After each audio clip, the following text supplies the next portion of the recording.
Hey guys, it's Caitlin. Now, sorry about the lighting because it is not that light outside anymore, so if this is looking very dim, then that is why. And also, please excuse me, I don't know if you can see this little thing here just does not want to stay in my bun today, so we're just going to pretend that that doesn't exist, and it's fine. As you can tell from the title, we are doing the Unpopular Opinions book tag today.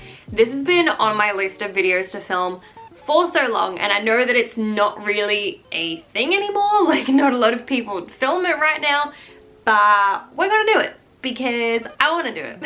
Question 1 is a popular book or series that you don't like. Now, I feel like this one is a little bit obvious for me. It has to be The Selection by Kiera.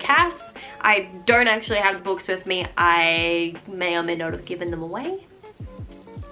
Sorry. So I tried reading this, I think maybe 2 years ago now, and I know that it's not as popular anymore, but a couple of years ago everyone was raving about it, and I know that some people still really enjoy talking about it or just reading the spin-offs with what are their names? Maxon? Is that one of the characters? I don't even remember. But I know they like reading the spin-offs with the children and the other characters, but I just couldn't really get into it. I read the first 3 books just because, I mean, once I start a series, I can't not finish it. I had to read the 3 and just figure out how it ended, and then I swore to myself that I would never read them again.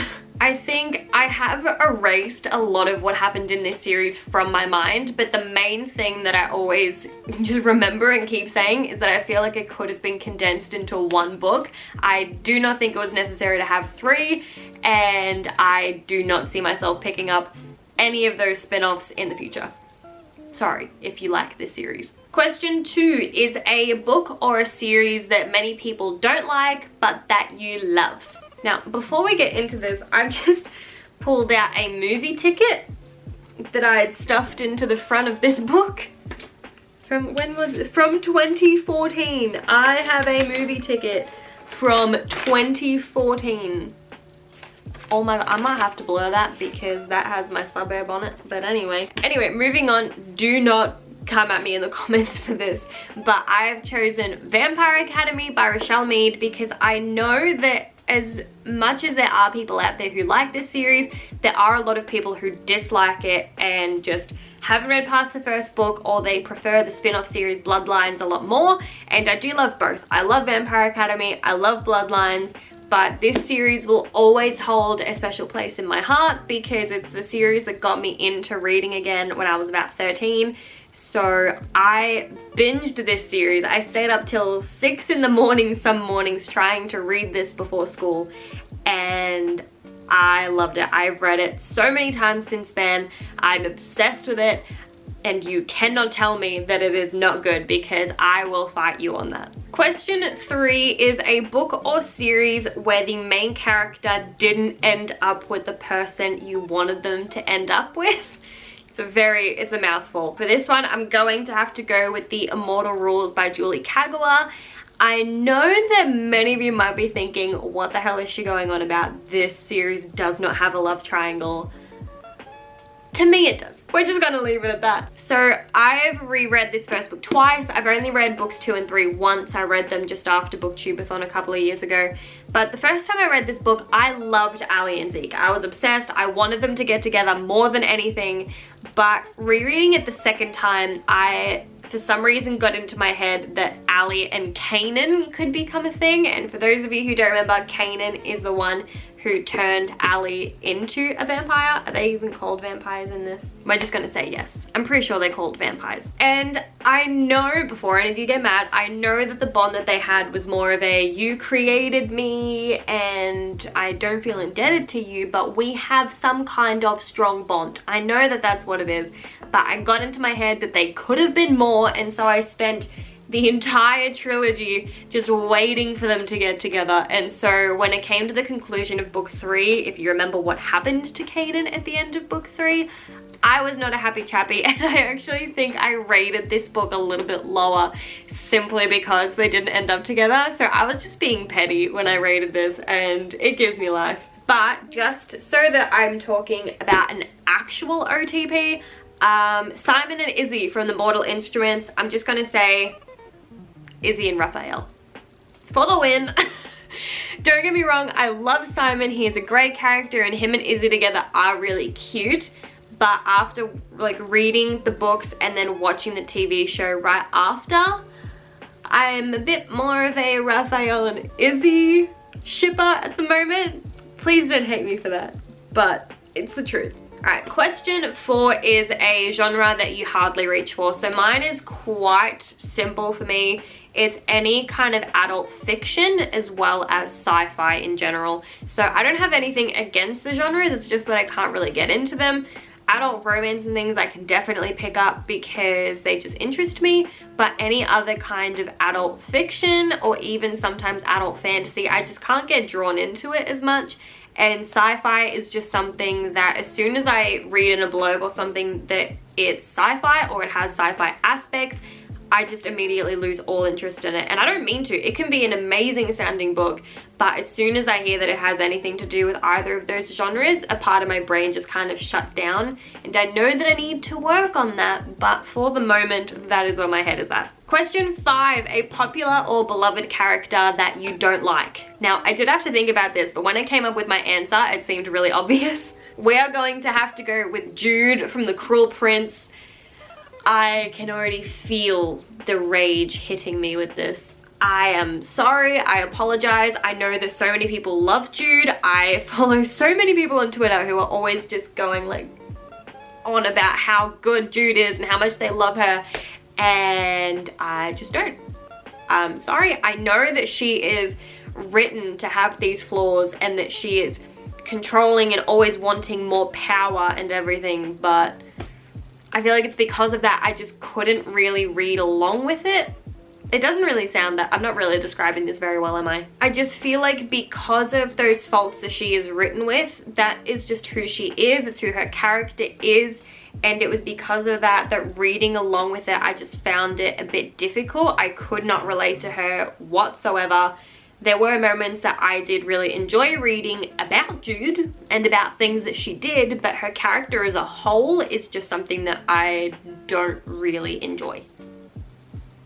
Thanks for listening to my TED Talk. Question 6 is an author that you can't really seem to get into, and I don't actually have an answer for this question. I've thought long and hard about it and just could not come up with an answer, because I feel like I've been really lucky with the authors that I've tried reading recently and in the past as well. Generally, if I don't like a book by an author, I'm less inclined to pick up another book that they've written, and I actually can't think of an author that I just don't like and that I haven't picked up a book from. If I do think of one in the meanwhile, I'll put it in here somewhere, but I've been lucky. I like all the authors that I read. If I don't like the author, then I don't read the book. So there we go.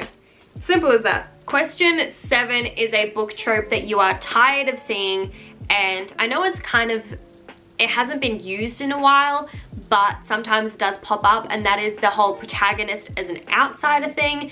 I know a couple of years ago, almost every single dystopian book that was coming out was using this trope. The main one that I think of is Divergent, how Triss from the very beginning was just not meant to be an abnegation, and she could not see herself in that faction, and so the entire plot happens after she makes that switch over to Dauntless and discovers that she is in fact Divergent.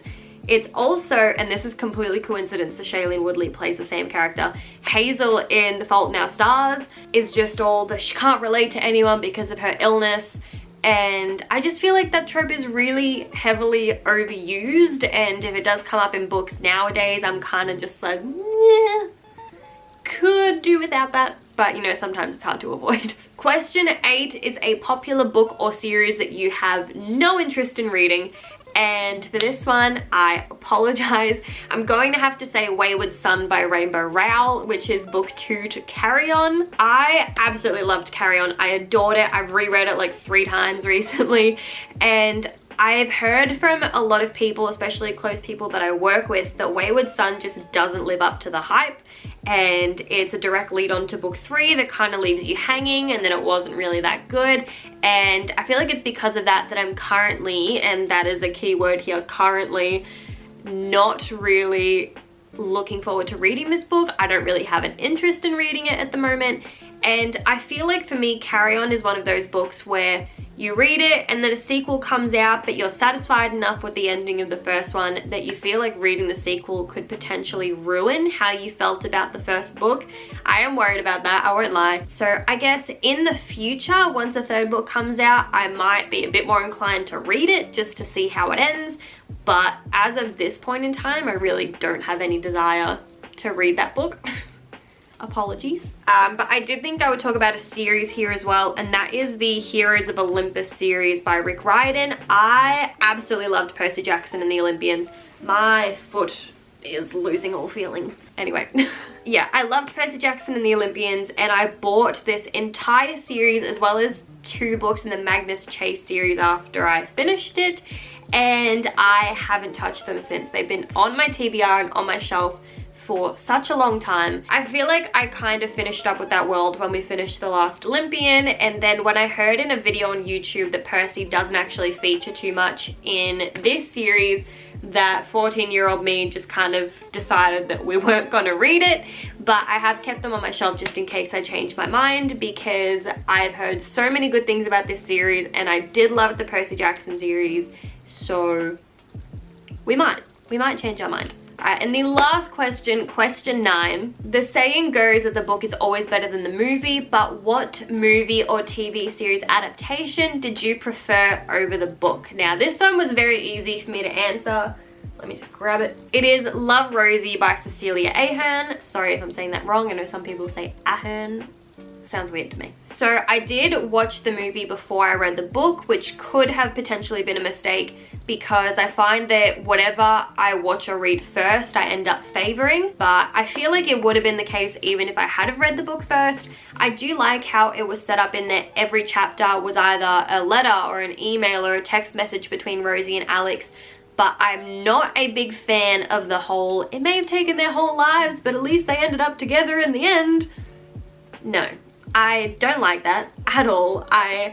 I don't know what it is. I apologize if you do like that, but I am just not a fan of it, and I feel like that was why I was more drawn to the movie of it, because when they do get together at the end of the movie, I think it may be their late 20s, early 30s, so they still have so much time together, and in the book they end up together when they're a lot older, I think maybe in their 50s or 60s. They don't have a lot of time with each other, and I feel like I was just annoyed with the book over the movie because so much time was wasted in just not telling each other how they felt, and just kind of the timing was always wrong.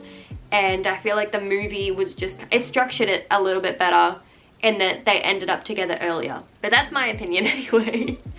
We are doing the unpopular opinions tag for a reason. But anyway, that is the conclusion of this tag. So please let me know down below if you agreed or disagreed with any of these questions, because I'd really like to know your opinions on these things as well. But yeah, thank you guys for watching. Give it a thumbs up if you liked it, because why not? We haven't said that in a while. And I will see you guys in the next video.